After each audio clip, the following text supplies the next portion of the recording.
제가 가진 성경책 1287면 정도 되겠습니다. 요나서 1장 1절로 4절까지의 말씀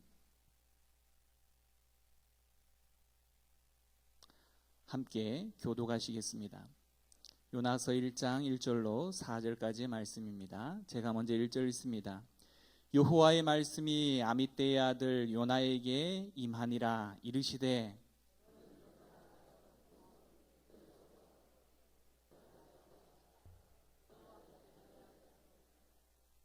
그러나 요나가 여호와의 얼굴을 피하려고 일어나 다시스로 도망하려 하여 욥바로 내려갔더니 마침 다시스로 가는 배를 만난지라. 여호와의 얼굴을 피하여 그들과 함께 다시스로 가려고 배에 삭슬 주고 배에 올랐더라.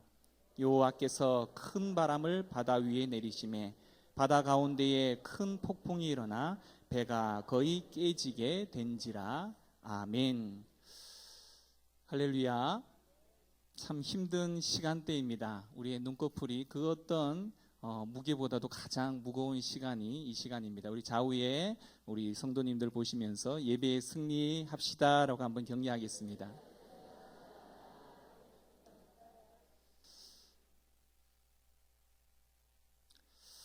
우리는 종종 성도가 더럽고 죄 많은 세상 때문에 고통을 당한다고만 생각을 합니다.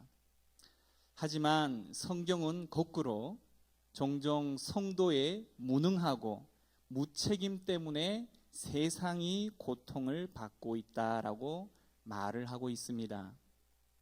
세상은 죄를 쌓고 또한 속은 골아 터져서 그런 모습이어야만 하는데 절망 속에서 한 줄기 빛을 기다리는 그러한 곳이어야만 하는데 그런 곳에 전도자가 복음을 들고 손을 내밀면 감사히 붙잡고 고마워해야 마땅한데 어처구니 없게도 세상에는 간디와 같은 사람들이 수두룩 빽빽하다라는 것입니다. 오히려 예수 딱지 달고 예수 명찰을 한 사람의 악행이 즐비하다라는 사실이죠. 그래서 세상은 말하기를 예수는 존경하고 배울 만한 것이오늘 기독교인은 절대 되기 싫다라고 말들을 하곤 합니다. 성도 한 사람이 무력하게 살고 거짓되게 살며 주의 뜻과는 상관없는 삶을 살게 되자 요나가 탄 배가 풍랑을 만났고 또한 그 배 안에 수많은 생명이 위협에 휩싸이게 되었습니다.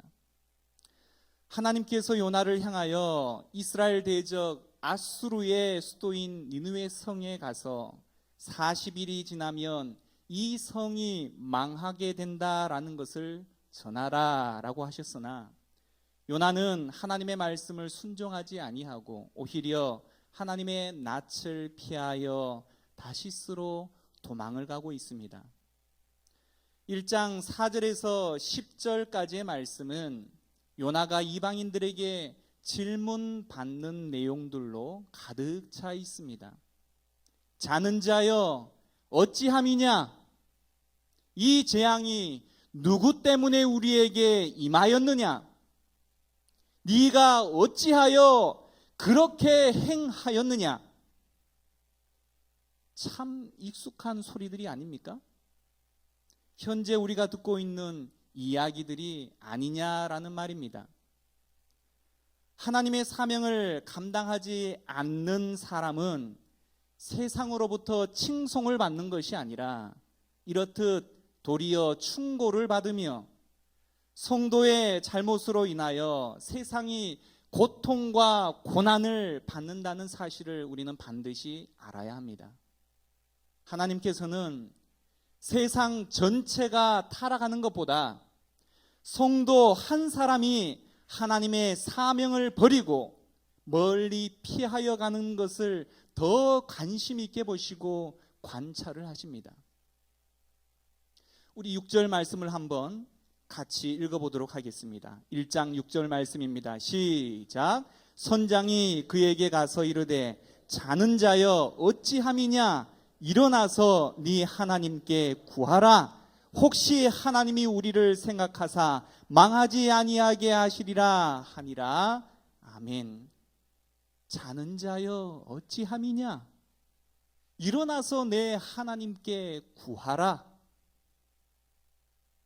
하나님의 사람 요나가 세상 사람들을 향해서 외쳐야 할 소리가 아닙니까? 그런데 도리어 세상 사람이 하나님의 사람 요나에게 이렇게 말하고 있다라는 것입니다. 얼마나 부끄러운 일입니까? 하나님의 사람이, 교회가 세상을 향하여 증거하지 아니하고 빛이 되지 못하며 세상이 교회와 성도를 향하여서 도리어 지금 이토록 세상이 어렵고 험난한데 너희들은 왜 깨어서 기도하지 않느냐? 너희들은 왜 어찌 잠만 자고 있느냐? 그렇게 조롱하고 책망하고 있다라는 것입니다. 이처럼 믿음의 한 사람이 사명 앞에 어떻게 반응하느냐에 따라서 많은 사람을 위험에 처하게 할 수도 있을 뿐만이 아니라 역으로 한 나라를 구할 수 있는 기적을 체험하기도 한다는 것입니다. 결국 믿음의 한 사람을 교회가 잘 키워내기만 한다면 가정은 기본이요 한 나라와 민족을 살리는 기적을 일구어 낸다라는 것입니다. 천박한 시대, 천박한 사람들은 사람을 구분할 때 석사냐, 박사냐, 서울대생이냐, 지방대생이냐, 돈이 많냐, 적냐라는 것으로 구분을 합니다. 그러나 영광스러운 시대에 있어서의 사람을 구분하는 방법은 바로 사명을 가지고 있느냐 없느냐로 구분을 한다는 것입니다. 저는 어린 시절 때 시골에서 자라나 자연이 놀이동산이었고 또한 장난감이었습니다. 특히나 비료 포대를 잔디가 가득한 비싼 묘토에 잔디 썰매로 그렇듯 타며 놀았습니다. 그러나 유독 호랑이 할아버지가 계셔서 자신의 문중 산소를 놀이터로 삼는 동네 아이들을 몽둥이로 다스렸습니다. 그 할아버지 때문에 즐거운 놀이를 못한 아쉬움 때문에 저녁 어슴풀에 땅거미가 깔릴 때쯤 설마 이 저녁 시간까지 이곳을 그 할아버지가 지키려고 생각하고는 몰래 비료 포대를 들고 올라갔다가 갑자기 어디선가 나타나셔서 내 이놈! 내가 간 줄 알아? 호통을 치며 생명 걸고 쫓아오셨습니다. 그 할아버지는 정말 순교자적인 사명을 가지고 자신의 조상의 묘를 지켰습니다. 저는 목사가 된 이후로 가끔 조상의 묘를 장난꾸러기들로부터 그렇듯 지키기 위해 애쓰셨던 그 할아버지만큼이나 내가 사명을 가지고 있고 그 사명을 위해서 헌신하고 있는가 스스로를 점검해 봅니다. 우리는 하나님의 말씀을 몰라서 순종하지 못하는 것보다 순종하기 거북하거나 또는 싫어서 하지 않는 경우가 태반입니다.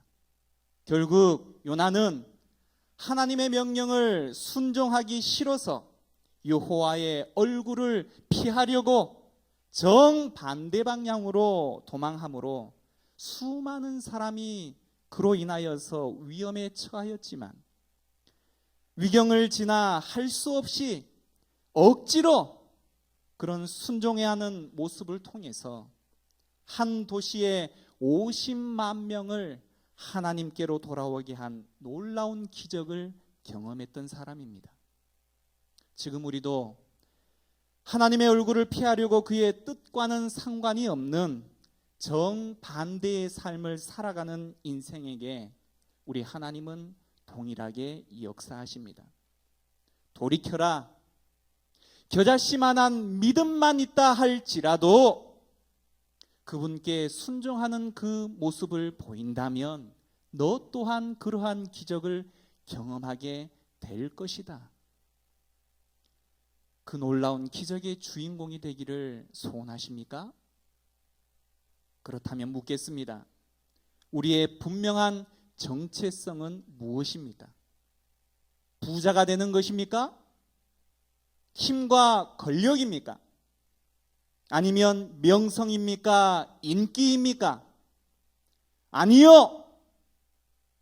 우리는 쉽게 대답할 수 있을 것입니다. 그렇다면 이렇듯 확신 있게 대답할 수 있다면 그에 합당한 사명을 사시길 소원합니다. 2절 말씀에 이렇게 시작을 합니다. 하나님께서 요나에게 말씀하시되 너는 일어나! 일어나! 우리를 향해서도 마찬가지로 말씀하십니다. 일어나라. 기도만 하고 앉아있지 말고 일어나. 교회 안에서만 기뻐하고 찬송 부르는 것으로만 그치지 말고 일어나라. 일어나서 복음을 전해라. 사랑하는 성도 여러분, 저를 따라 한번 외쳐보기를 원합니다. 사랑하면 전도합니다. 전도합니다. 사랑은 행동할 때 그 가치가 온전히 빛나게 될 것입니다. 기도하겠습니다. 사명을 허락하신 하나님 아버지 감사합니다. 주의 음성 듣고 일어나 사명 앞에 순종할 수 있는 믿음과 용기를 주시옵소서. 믿음의 훈련을 통해 새